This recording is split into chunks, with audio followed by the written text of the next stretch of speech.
Let's take Andrea. What do you think, Andrea? Do you want to defend Madonna? I am going to have to defend her because I think she was giving her content ahead of time, and then at the last minute they said Aretha Franklin died. Can you relate the content that we gave you to talk about? Yeah.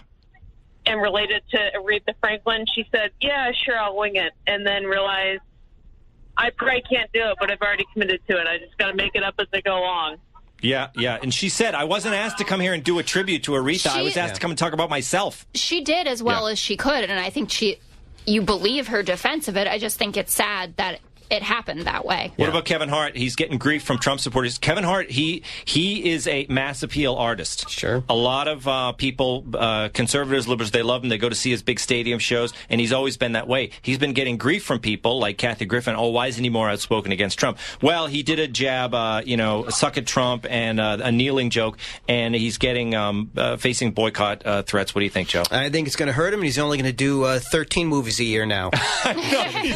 He's only going to, tick down from 18 million to 16 million. Wasn't he also in the video Trump did for North Korea? Like, Kevin Hart is everywhere. Yeah. So he's at the point in his career where he can really do or say whatever he wants. It just, to me, at this point, it seems like, I don't know, it seems to me like the bold move would be to not make these very easy, button-pushing, populist kind of remarks at an award show of all places. It didn't impress you, did it, Jessica? When he said suck at Trump, you were like, oh, at last Kevin Hart's speaking for me. No, I was like, I've heard this 57 times today from my friends anyway. Exactly. No, I don't. Obviously, if you have one of these long shows, something is going to seep in, but it is the echo chamber effect of it. And then, again, I've discussed this with both of you before, as someone who lives on the other side of the fence here. It just annoys me because it feeds a news cycle of it for days when there are things that you can actually be talking about of substance. Like the, right? Like the economy going so great, lowest black unemployment, things like that. You're so right, Jessica. Yeah, I wish we focused on those kind of issues. Or Michael Cohen, Paul Manafort. Like, how about this? Whatevs. This is a real Be best, Tom. issue, guys. Animal crackers have been freed. Do you see the box? Yeah. They're no longer behind bars. They were behind bars before. I don't think this is good because the lion, the gorilla, you can't have them walking free like that. If you were to get those animals, the moment you assemble them like that, they would start ripping each other's hearts out and killing each other. Because that's what happens with actual jungle animals, is that they're constantly killing and eating each other. Like, they're not dogs and cats. It's not like a golden doodle and a Siamese you're not gonna make them cat. pose for your holiday card. I mean, animals are animals. And good to see PETA. PETA, I'll tell you, is there another advocacy organization that does more to turn off people who might agree with what they're trying to say? Yeah. What's with your people, Jessica? I'm not a PETA person. Yeah, but you're I friends with all of them, right? Too.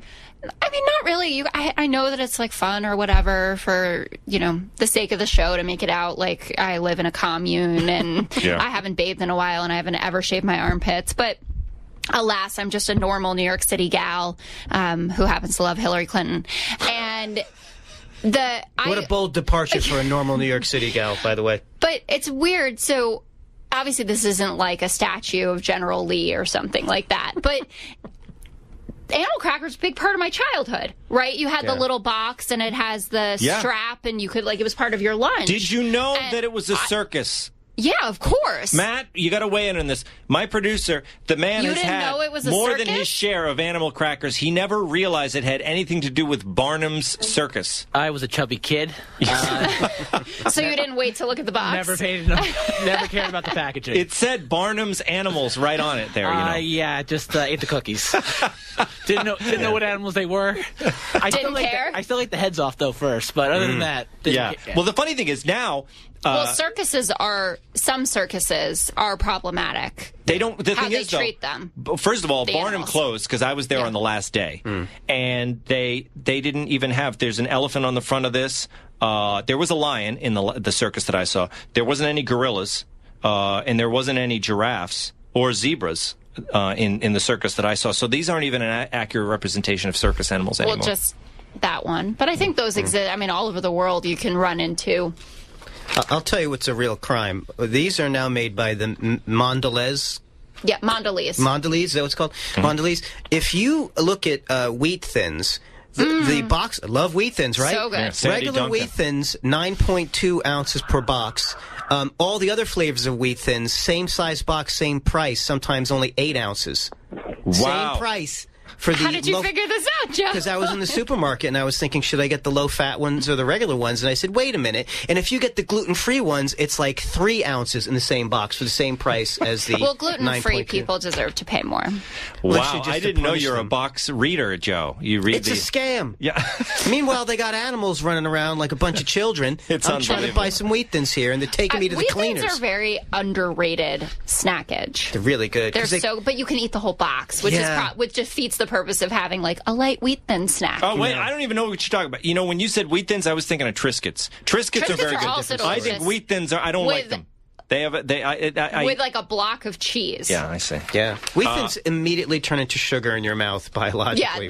Yeah, they taste like McDonald's French fries, kind of So like that good. same effect. I like them with cream cheese. I'll even get a little spray cheese. That's my secret shame. I've never had that. I want to ask you, and then maybe if I think Andrea is gone, but Andrea, are you still there? I'm still here. Oh, you're still here? Excellent. I treat it like She's calling always still there. I treat it like calling into 911. You hang up, and I'm done. But until then, Exactly. no. Well, then let me take a poll with all three of you. Did you read the story? I didn't cover this the other day, so I want to cover it now. A British woman fell off a cruise ship. She treaded water for 10 hours to stay alive. Could you do that, Joe? Not even for 10 minutes. Really? No. Wait a minute. Yes, You're you like a could. workout king. You can't tread No, I water. don't do anything aerobically. Anything over 5 reps, and my heart starts leaking. Andrea, when in Navy training, did they push you in a pool with your legs tied or anything? Oh, for sure, for sure. So yeah, it's like, do you want me to tread for 10 hours with my arms or just my legs? Like I could pull it off. Plus, women have a higher body fat content, so that gives me a totally unfair advantage over, say, someone like who's a workout king like Joe DeVito. I mean, he'll sink right to the bottom. Yeah. I'll kill it. Interesting. So You know? women, Jessica, did you know women have kind of like a little wetsuit layer? Yeah, you want to see mine? They're like Yeah. seals. I'm very familiar keeps you with warm in the water. That's what makes us able to bear children and Yeah. look great and curvy. But so 10 hours seems like a really long time. Yeah. Though when you want to stay alive, you can do incredible things. Couldn't you just like I feel like I would just get on my back, right, and float for 10 hours. I know it sounds like that, but when I tried to That's just get on the actually not true. not true. Why? That's Andrea? actually not, no, that's actually not true. If you do want to stay alive in water for a long time, you actually want to float face down. Every time you want to take a breath, that's when you bring your head up. Why? That is the most relaxed, most comfortable position. Well, With it's your because face in every the time water? you take a breath, if you are on your back, you're not as buoyant, and you'll submerge, and that causes some panic. Whereas if you just keep your face in, you can just do a quick Turn to the bring side, your head up, sip take the a air. breath, and you're buoyant again, and boom, there you go. That is good Bob advice. So you Jungel. float on your stomach. I do that in the pool, and the lifeguards look at me like they think they have to save me because sometimes I just relax in the water like a dead Good. man. Meanwhile, I get punished for my massive That's why it's muscular called the dead development. man's float. Yeah. For real. That's great. You know, it's not the hours of floating, it's the morning when the sharks come. Dead eyes, like a doll's eyes. There's a big shark movie coming out that looks not like Jaws good, but Yes, it is. Andrea, thank you for the call.